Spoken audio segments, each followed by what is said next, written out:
Assalamualaikum warahmatullahi wabarakatuh. Halo semuanya, perkenalkan nama saya Agung Sejati dari Universitas Primagraha dengan NIM 61201232 Program Studi Manajemen Fakultas Ekonomi dan Bisnis, kelas RA12 Manajemen semester 3. Video ini dibuat dan diposting untuk memenuhi syarat penilaian ujian tengah semester atau UTS mata kuliah Kepemimpinan Bisnis dengan dosen pengampu Bapak Ade Faisal Mabtuhi, SE, MM.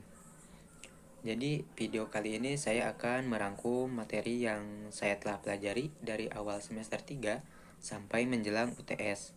Jadi simak terus videonya, semoga video ini bermanfaat bagi yang menonton. Baik, langsung saja kita ke pembahasannya. Yang pertama itu ada sejarah perkembangan manajemen dan kepemimpinan. Manajemen kepemimpinan telah mengalami evolusi signifikan sepanjang sejarah, dari era klasik hingga digital. Konsep kepemimpinan ini terus berkembang. Nah, yang pertama itu di era klasik, ada yang namanya revolusi industri pada tahun 1760 sampai 1840. Penerapan mesin dalam produksi mengubah cara kerja dan manajemen organisasi menjadi lebih besar dan kompleks. Selain itu, ada Frederick Taylor pada tahun 1856, pendiri manajemen ilmiah yang mengembangkan metode untuk meningkatkan efisiensi kerja melalui studi waktu dan gerak. Nah, yang kedua, ada di era perilaku, Elton Mayo pada tahun 1880, penelitian Helton menunjukkan bahwa perhatian terhadap karyawan dan kondisi sosial mempengaruhi produktivitas. Terus ada Douglas MacGregor pada tahun 1906, teori X dan teori Y yang menjelaskan dua pandangan berbeda tentang motivasi pekerja. Yang ketiga ada pada era modern, teori sistem melihat organisasi sebagai sistem terdiri dari berbagian yang saling terkait. Selanjutnya ada teori kontingensi. Tidak ada satu cara terbaik untuk mengelola organisasi. Keberhasilan bergantung pada situasi dan lingkungan. Yang keempat, era digital dan global. Teknologi dan globalisasi meningkatkan penggunaan teknologi informasi dan komunikasi, serta globalisasi telah mengubah cara manajer memimpin dan mengelola organisasi. Nah, selanjutnya ada kepemimpinan digital. Pemimpin modern harus mahir dalam teknologi dan mampu mengelola tim yang tersebar secara geografis. Baik, langsung saja kita ke materi yang kedua, itu ada model teori dan kepemimpinan. Model kepemimpinan merujuk pada cara atau norma perilaku yang digunakan oleh seorang pemimpin untuk mempengaruhi dan mengarahkan orang lain. Model ini mencakup berbagai pendekatan yang dapat diambil oleh pemimpin dalam mengelola tim dan mencapai tujuan organisasi. Nah, sedangkan teori kepemimpinan adalah kerangka konseptual yang menjelaskan bagaimana kepemimpinan berfungsi dalam konteks sosial dan organisasi. Nah, ada beberapa gaya kepemimpinan. Yang pertama, gaya kepemimpinan transformasional, yaitu pemimpin dengan gaya ini berfokus pada menginspirasi dan memotivasi anggota tim untuk mencapai tujuan bersama. Nah, yang kedua, ada gaya kepemimpinan transaksional, yaitu gaya kepemimpinan ini menekankan hubungan pertukaran antara pemimpin dan pengikut. Yang ketiga, gaya kepemimpinan demokratis. Pemimpin yang menerapkan gaya ini melibatkan anggota tim dan proses pengambilan keputusan, menghargai masukan, dan menciptakan lingkungan kerja yang kolaboratif. Baik, selanjutnya ke materi yang ketiga, ada konseptual kepemimpinan bisnis. Jadi apa sih pengertian konseptual kepemimpinan bisnis ini?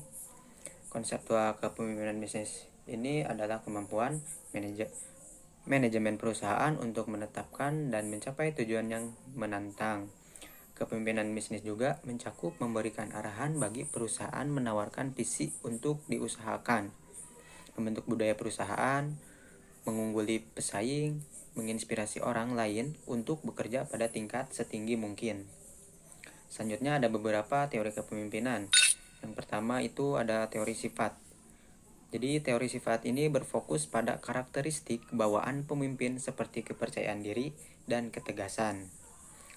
Yang kedua, teori perilaku menekankan bahwa kepemimpinan dapat dipelajari melalui tindakan yang berfokus pada tugas dan hubungan.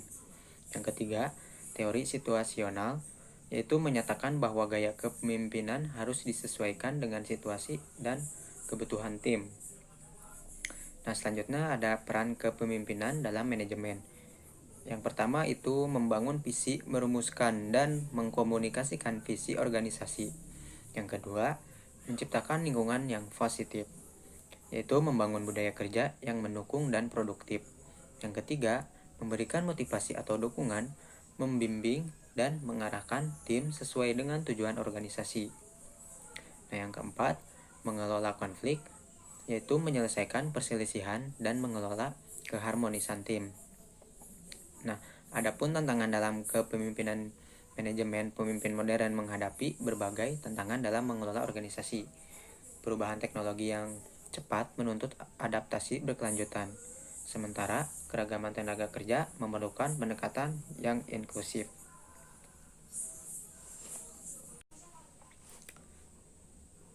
Baik, selanjutnya ada manajemen kepemimpinan dan pengembangan organisasi.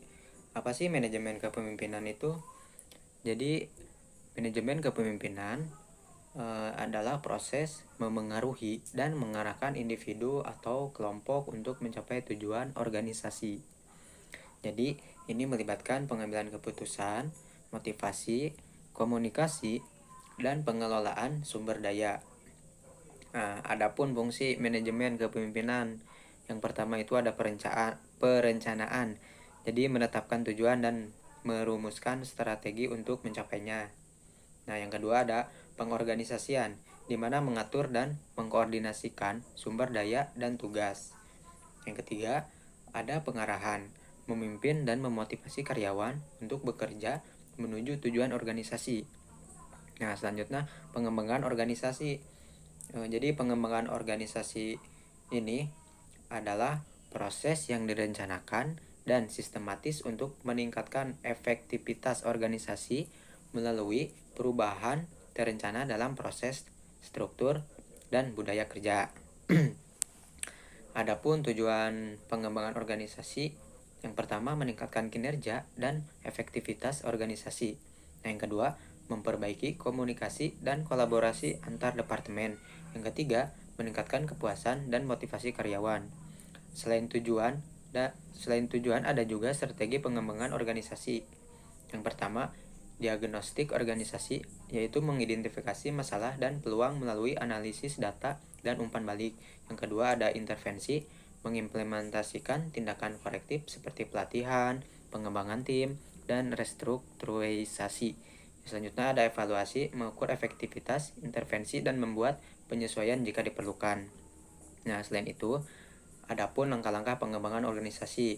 Yang pertama, penilaian kebutuhan, yaitu menunjukkan area yang memerlukan perbaikan. Yang kedua ada perencanaan, yaitu merumuskan rencana tindakan untuk mengatasi masalah atau meningkatkan kinerja.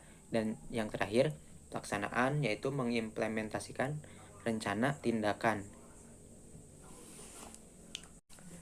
Baik, selanjutnya ada kepemimpinan, motivasi, dan perilaku kerja. Jadi, apa sih yang dimaksud kepemimpinan? Jadi, kepemimpinan adalah proses mempengaruhi dan mengarahkan individu atau kelompok untuk mencapai tujuan organisasi. Kepemimpinan melibatkan kemampuan untuk menginspirasi, memotivasi, dan membimbing tim. Adapun fungsi kepemimpinan, yang pertama itu ada perencanaan, menetapkan visi misi dan tujuan. Yang kedua ada pengorganisasian, mengatur sumber daya dan tugas. Yang ketiga pengarahan, memberikan arahan dan motivasi. Nah, selanjutnya ada motivasi. Jadi motivasi itu adalah dorongan internal dan eksternal yang mempengaruhi seseorang untuk mencapai tujuan. Motivasi tersebut menentukan tingkat usaha dan persistensi dalam melakukan tugas. Selain pengertian, ada juga strategi motivasi. Yang pertama, ada penghargaan dan pengakuan. Yang kedua, peluang pengembangan. Yang ketiga, lingkungan kerja positif dan tantangan dan peningkatan. Nah, selanjutnya, perilaku kerja. Perilaku kerja adalah tindakan dan sikap karyawan saat menjalankan tugasnya. perilaku ini mencakup kinerja, etika kerja, kerjasama, dan komunikasi. Faktor yang mempengaruhi perilaku kerja yaitu kepemimpinan. Jadi gaya kepemimpinan yang harus ditetapkan dapat mempengaruhi perilaku kerja karyawan. Selanjutnya, motivasi. Tingkat motivasi yang dimiliki karyawan akan tercermin dan perilaku kerja mereka. Selanjutnya, budaya organisasi, nilai, dan norma dalam organisasi mempengaruhi cara karyawan bekerja. Dan yang terakhir, ada lingkungan kerja. Kondisi fisik dan sosial tempat kerja juga mempengaruhi perilaku kerja. Nah, selanjutnya ada tren dan perspektif manajemen kepemimpinan. Tren dalam manajemen kepemimpinan mencakup kepemimpinan transformasional, yang dimana pemimpin transformasional itu menginspirasi perubahan dan inovasi, memotivasi tim melalui visi besar, dan fokus pada pengembangan individu. Nah, selanjutnya kepemimpinan digital meningkatkan penggunaan teknologi digital untuk manajemen dan kepemimpinan, termasuk komunikasi digital, analitik data, dan kerja jarak jauh. Selanjutnya kepemimpinan berkelanjutan, yang dimana menekankan pentingnya tanggung jawab sosial perusahaan dan praktik bisnis yang berkelanjutan, serta keseimbangan antara keuntungan dan dampak lingkungan. Nah, selanjutnya perspektif manajemen kepemimpinan. Manajemen kepemimpinan ini proses mempengaruhi dan mengarahkan individu atau perorangan kelompok untuk mencapai tujuan organisasi, melibatkan pengembangan keputusan, motivasi, komunikasi, dan pengelolaan sumber daya. Adapun fungsi manajemen kepemimpinan, yang pertama itu ada perencanaan, yang dimana menetapkan visi misi dan tujuan organisasi. Yang kedua ada perorganisasian, yaitu mengatur sumber daya dan tugas untuk mencapai tujuan. Yang ketiga ada pengarahan, memberikan arahan dan motivasi kepada tim. Dan yang terakhir pengendalian, membantu kinerja dan mengambil tindakan korektif jika diperlukan.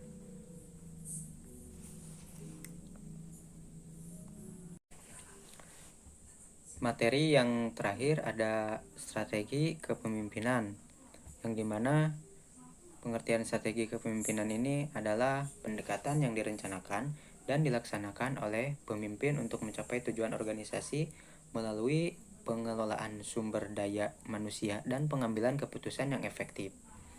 Strategi ini melibatkan perencanaan, implementasi, dan evaluasi dari tindakan-tindakan yang diambil untuk memotivasi, mengarahkan, dan mempengaruhi tim. Nah, adapun beberapa strategi kepemimpinan yang efektif. Yang pertama, kepemimpinan partisipatif. Yang kedua, kepemimpinan berbasis nilai. Dan yang terakhir, kepemimpinan berbasis kinerja.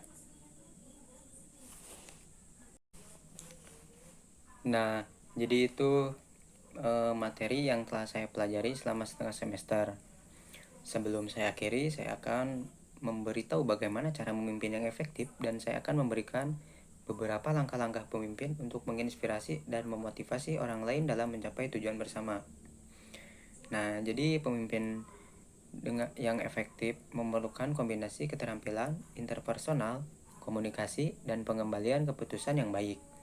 Berikut adalah beberapa cara untuk menjadi pemimpin yang efektif dan langkah-langkah untuk menginspirasi serta memotivasi orang lain dalam mencapai tujuan bersama. Dan langkah-langkah untuk menginspirasi dan memotivasi yaitu: yang pertama, berikan pengakuan dan penghargaan. Yang kedua, ciptakan lingkungan positif. Yang ketiga, dukungan dan bimbingan. Yang keempat, fokus pada pengembangan. Yang kelima, libatkan dalam keputusan. Dan yang terakhir, tunjukkan empati.